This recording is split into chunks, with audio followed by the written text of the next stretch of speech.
Hi YouTubers, wanted to do a video today about core training. I think most people that use the gym kind of understand the importance of core training and how essential it is.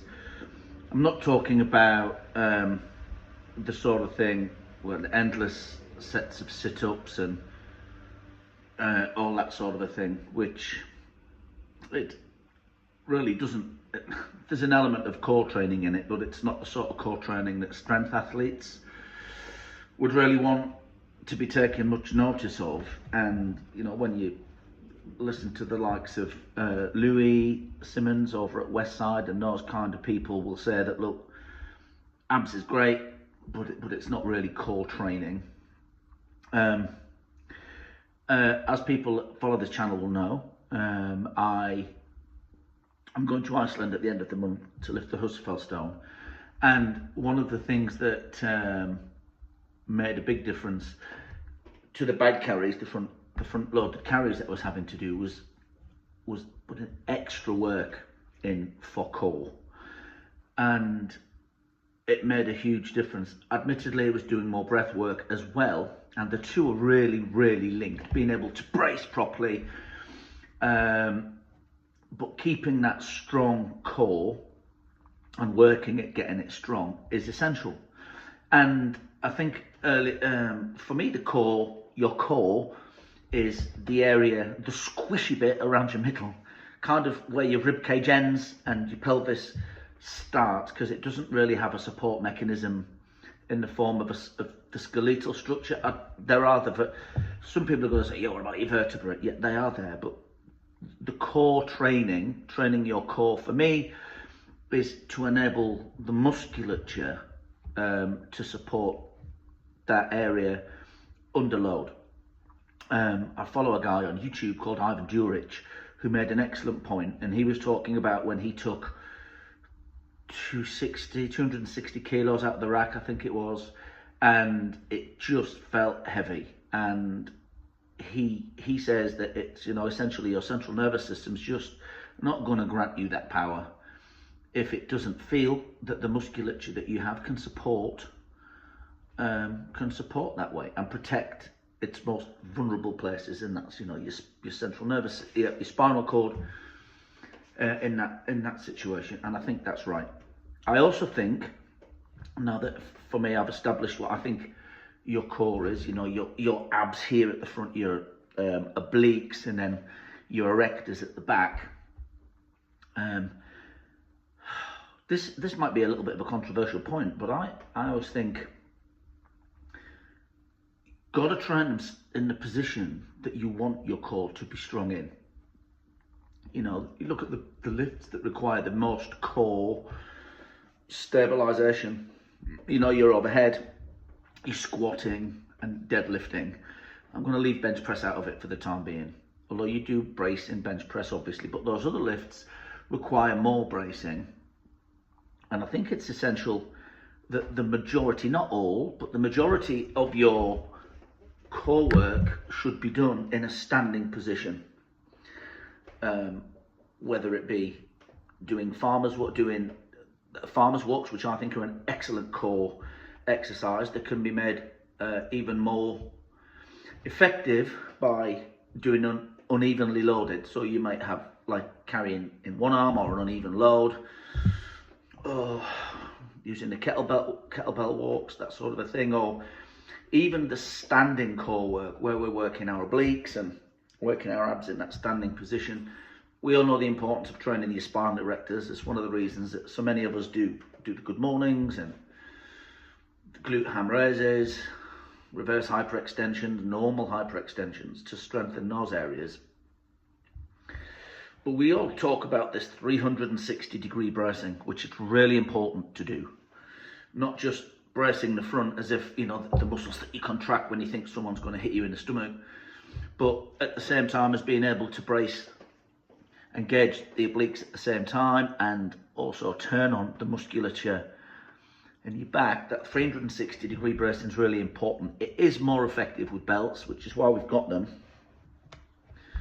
And for those that are a bit shy away from using belts and say you should build up your strength, they're just a tool.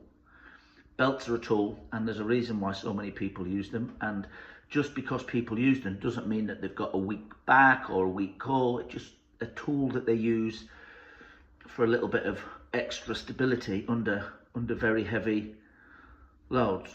We can talk about the external, and we can, you talk about the external musculature, like we have the abs, the obliques, the erectors, but then there's also the internal stabilizers like the quadratus lumborum and that sort of a thing, which in particular in the strongmen is astonishingly strong. If you can go on YouTube and see where Stuart McGill is talking to Mark Bell on the Mark Bell podcast, talking about the astonishing amounts of strength that the strongmen have in that particular muscle, the quadratus lumborum, which is absolutely staggering when you hear him talk about it. Have a look, see what you think about that.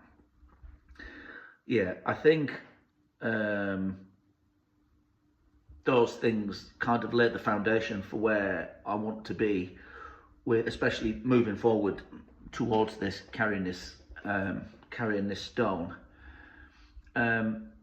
You've got to put it in, and it should be a staple. Louis Simmons, he says that your midsection work is probably the most important area that you should be doing.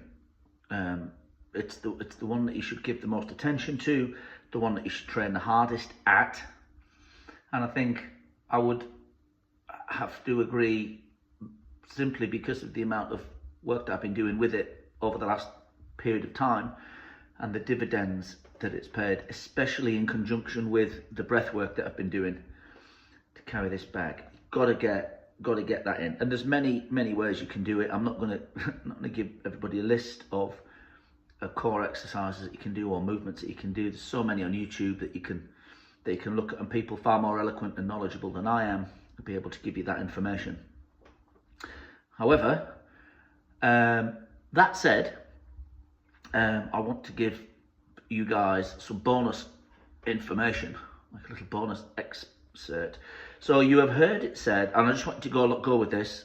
You can put down in the comments what you think, but I will link the study in the description. I get the Arnold Schwarzenegger Pump Club email every day. I subscribe to that, and it comes with all interesting sorts of tips and information and knowledge that you can use and studies that you can read. You have heard it said that you can't spot reduce fat, and I think most of us probably subscribe to that and adhere to that. I remember reading in the Arnold Schwarzenegger Encyclopedia, which many of us have got, he says, whilst he does agree with that, something, when you start to do hard exercise, something very definite happens in that area insofar as it tends to harden up. And again, I think that's something else that many of us would agree with. He linked in yesterday's, I'm sure it was yesterday's, Weekly Wisdom. I think it was the Weekly Wisdom is normally on a Friday. And he linked a study, and I've written some notes here, because till I learn it, until it becomes knowledge and do a bit more research, it talked about the effect that intense resistance exercise, particularly in this instance, things like the squats, the heavy leg training, the deadlifts, etc., has on abdominal fat. So hear me out. Like I said, I'll link the description. I'll link the study in the description. It talked about something called these extracellular vesicles, or EVs, as it then spoke about moving forward, are important mediators of inter-tissue signaling and exercise adaptations.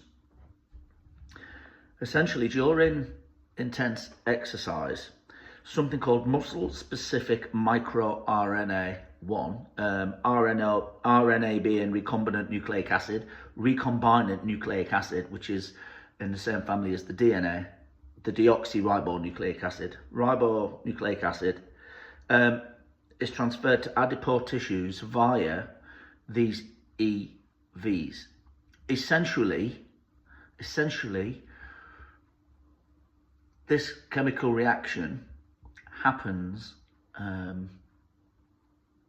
during intense exercise, and adipose tissue, fat tissue in the abdominal area, is burned at a much faster rate during intense squatting and deadlift exercise. So it turns out actually that it might be entirely possible.